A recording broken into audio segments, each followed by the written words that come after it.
दोस्तों, मैं हूं दिनेश कियोर। आप सबका स्वागत है न्यूज़ टाइम में। सुभाष चंद्र बोस की जयंती 125वीं और प्रधानमंत्री ने जाके उनके होलोग्राम का उद्घाटन किया, वो भी इंडिया गेट पे। अमर जवान ज्योति को हटा दिया।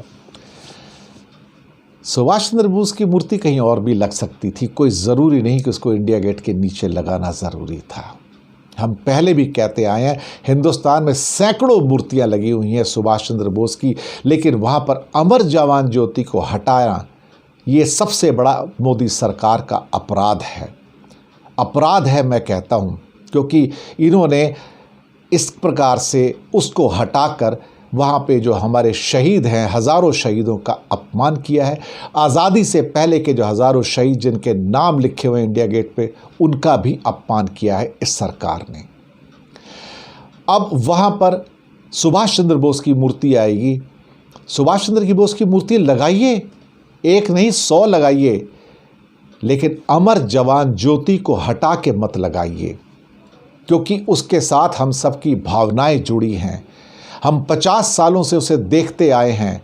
ये 1971 के वॉर और उसके बाद में भी जितने हमारे लोग शहीद हुए और जो पहले भी शहीद हुए, ये उनकी स्मृति के अंदर ये सारी चीज़ें लगाई गई थी। अमर जवान ज्योति उसके लिए जलाई गई थी।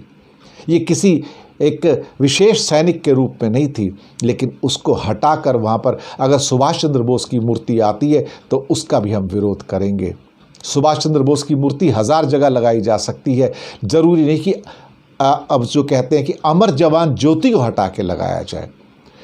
अब उनकी जो बेटी है, सुभाष चंद्र बोस की बेटी अनीता बोस फाफ का क्या कहना है?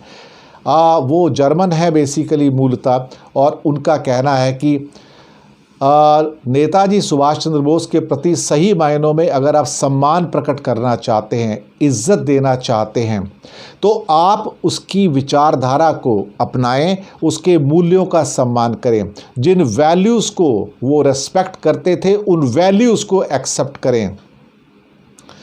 उनका कहना है कि उनकी जो जीवन था वो सबको साथ लेके चलता था, हिंदू, मुसलमान, सिख, ईसाई, इसमें तो ढिल्लो भी थे, शाहनवाज भी थे, बोस भी थे, सब लोग थे वहाँ पर।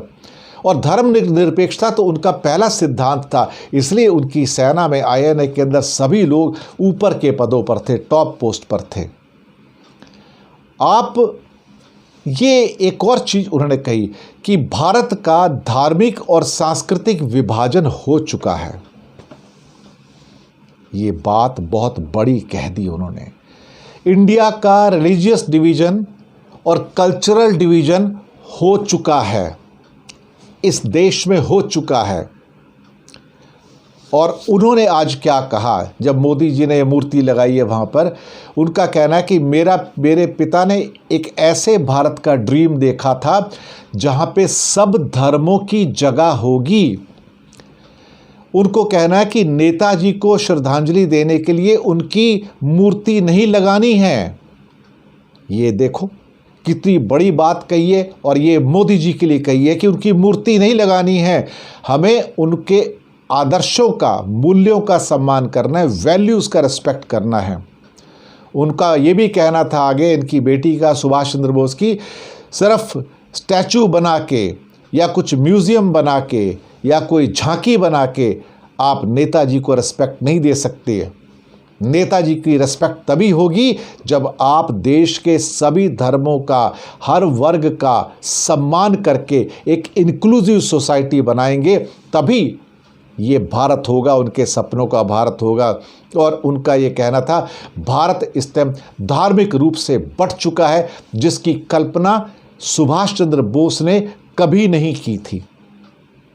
और इस बात पे आज क्या कहूँ मैं, ये 2 चीज़ें जो उन्होंने एक बात कही है कि भारत का सांस्कृतिक और क्या कहते हैं कि धार्मिक विभाजन हो चुका है, जिसे मेरे हिसाब से तो लगता है कि बहुत बड़ा एक कटाक्ष किया है। शायद इसी सरकार के ऊपर ये कटाक्ष है। मेरे पास एक और भी रिपोर्ट थी इनके बारे में, जो मैं देखता हूँ अगर मेरे पास मिल जाती है तो। जी हाँ, बिल्कुल है यहाँ पे। और यहाँ पे ये आज तक के अंदर मेजर रिपोर्ट है कि भारत में धार्मिक और सांस्कृतिक विभाजन से नेताजी की बेटी परेशान है और उन्होंने बताया कि नेताजी की जो वैल्यूज़ थी ये उसके खिलाफ हो रहा है इस देश के अंदर। उन्होंने कहा कि बहुत देशों में मैं जाके देखती हूँ, इनके डॉक्यूमेंट्स हैं, सब कुछ हैं, उनका कहना है कि ये जो हो रहा है भारत में, जो वर्टिकल डिवीज़न हुआ है कल्चरल और रिलीजियस, ये इससे बहुत ज़्यादा परेशान है। भारत नेताजी के आदर्शों पर खरा नहीं उतरा है अभी। ये बात बहुत परेशान कर रही है कि भारत एक शक्ति है जिसमें सभी धर्म हैं, ये बात कह रहे हैं वो, लेकिन भारत नेताजी के आदर्शों पर खरा नहीं उतरा है जिसमें सभी धर्मों की भी सद्भाव हो, जहाँ धार्मिक और सांस्कृतिक विभाजन ने मजबूती से जगह बना ली है। ये तो बहुत बड़ी बात कह दी उन्होंने।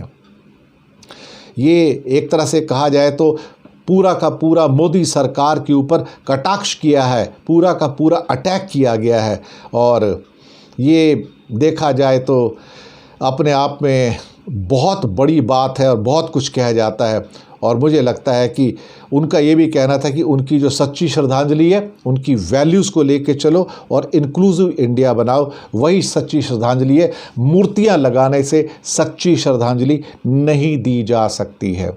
मैं उनकी बेटी को ये कहने के लिए कि भारत का सांस्कृतिक और धार्मिक विभाजन हो चुका है, मैं सलाम करता हूँ, उसको सैल्यूट करता हूँ। अनीता बोस फाफ को मेरा सैल्यूट है कि उन्होंने ये सीधा अटैक किया है मोदी सरकार पर, ये कहकर कि इन्होंने देखा जाए तो भारत का रिलीजियस डिवीज़न कर दिया, जिसका कि सुभाष चंद्र बोस कभी भी स्वीकार नहीं करते थे। सैल्यूट है उनको।